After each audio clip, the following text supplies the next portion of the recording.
Olá, mais uma vez muito obrigado por nos receber em sua casa. Nós estamos nessa série de ministrações sobre vivendo com sabedoria e hoje em especial nós vamos falar sobre vencendo a preguiça. O texto base para a gente está lá em Provérbios 6, do verso 6 ao verso 11. Observe a formiga preguiçoso, reflita nos caminhos dela e seja sábio. Ela não tem chefe, nem supervisor, nem governante, e ainda assim armazena suas provisões no verão e na época da colheita junta o seu alimento. Até quando você vai ficar deitado preguiçoso? Quando se levantará do seu sono? Tirando uma soneca, cochilando um pouco, cruzando um pouco os braços para descansar, a sua pobreza o surpreenderá como um assaltante e a sua necessidade lhe virá como um homem armado. A preguiça, segundo a Bíblia, é pecado. Ele é um dos 7 pecados capitais. A preguiça é um dos temas recorrentes no livro de Provérbios. O sábio Salomão, o livro de Provérbios, de maneira muito geral, trata dessa questão de forma muito precisa. Mas muitas pessoas não consideram a preguiça pecado. Na verdade, muitos consideram apenas como um problema, como apenas uma falta de vontade, nada mais do que isso. É triste nós percebemos pessoas que acabam sucumbindo sua vida nessa atitude que ela é, do ponto de vista bíblico e prático de vida, tão destruidor. Com frequência, o preguiçoso ele se queixa de tudo, queixa das acomodações, queixa das pessoas, ele é alguém que lamenta da vida. Nós vamos ver algumas características que o livro de Provérbios fala sobre o preguiçoso. O preguiçoso, segundo a Bíblia, ele é um péssimo empregado. A Bíblia diz lá em Provérbios 10, 26, como um vinagre para os dentes e fumaça para os olhos, assim é o preguiçoso com aqueles que o mandam. Todo patrão procura um bom empregado que seja produtivo, que trabalha com afinco, que se empenha no trabalho, que mostra comprometimento no trabalho. Isso é tudo oposto do que é o preguiçoso. Nas palavras do professor Isodoro Mazaro, da PUC do Rio, ele diz que o preguiçoso ele não é solidário e nem construtivo, por isso ele é um peso dentro do ambiente de trabalho. Ele não é uma outra coisa senão um parasita, alguém que espera que os outros façam as coisas por eles, ou seja, aquela pessoa que sempre escora em alguém. E nenhum patrão está disposto a ter alguém assim no seu ambiente de trabalho. A pessoa dessa maneira dificilmente fica num trabalho por muito tempo, e tem alguns que ficam perambulando de um trabalho para outro e sempre culpa o ocaso, sempre culpa as pessoas, sempre culpa o momento, sempre culpa a nação, problema econômico e etc. Os colegas de trabalho, mas dificilmente assume que o problema de fato esteja nele, e porque é preguiçoso. O preguiçoso ainda é alguém que arruma desculpas. Olha que coisa interessante em Provérbios 22, 13.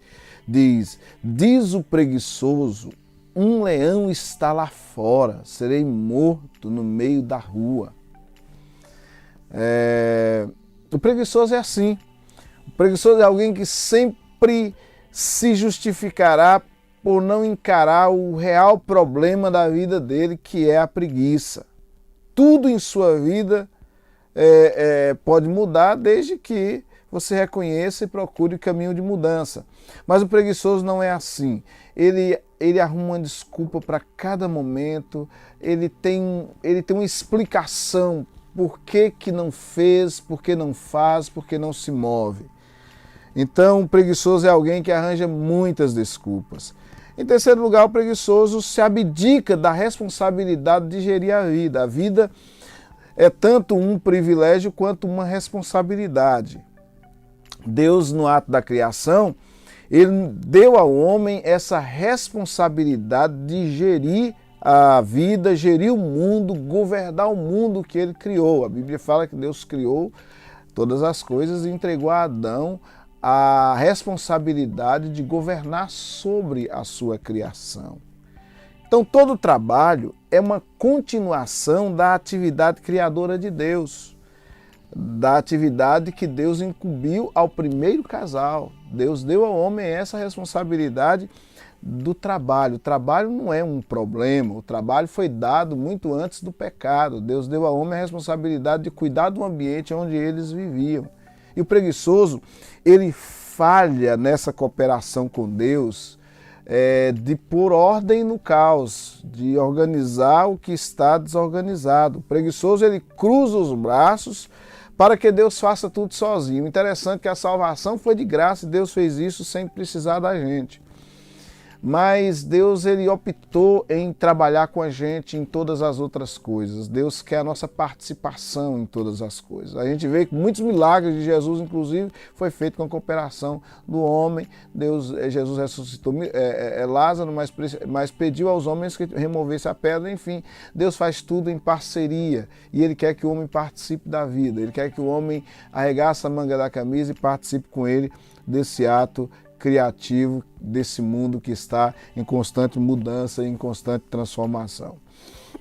As consequências da preguiça é vasto nas Escrituras. O preguiçoso passa fome. Provérbios 19:15 diz: a preguiça faz cair em profundo sono e o ocioso vem a padecer fome.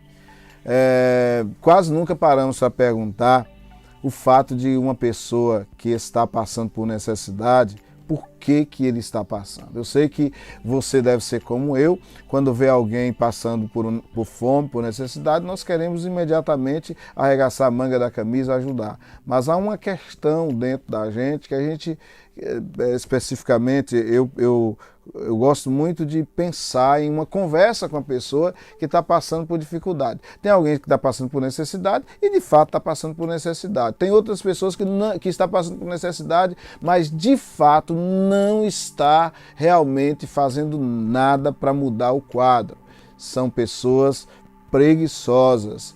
Elas estão vivendo exatamente aquilo que ela semeou, ou seja, a vida é uma dádiva, a gente sabe que a vida ela é uma dádiva para quem planta. Quem não planta dificilmente vai colher. Eu não estou dizendo que nós não devemos ajudar ninguém, mas às vezes a gente precisa saber se nós estamos realmente colhendo o fruto da própria preguiça. Outra consequência é que o preguiçoso deseja muito, mas não alcança nada. Olha o que diz Provérbios 13, verso 4. A alma do preguiçoso deseja e coisa alguma alcança, mas a alma dos diligentes se farta.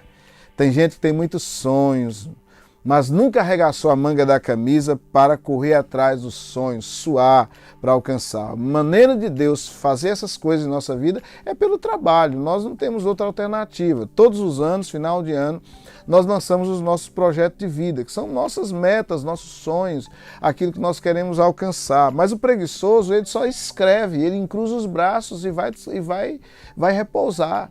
Enquanto que Deus quer que nós nos envolvamos com o projeto que nós lançamos diante dele com fé. A fé não anula o esforço, anula o mérito. Por isso nós precisamos de nos envolvermos com muito esforço naquilo que nós queremos conquistar. Muitas pessoas falam, eu queria tanto fazer um curso, me formar, ser um profissional em tal área, um advogado, um delegado, um médico e tal. Mas aí, há tantos anos que vem falando a mesma coisa, nunca faz um cursinho, nunca se prepara, nunca vai lá ralar para poder chegar. Então, pelo tempo que você ouve essa pessoa falar, já daria tempo ela fazer 10 faculdades, mas continua no mesmo lugar.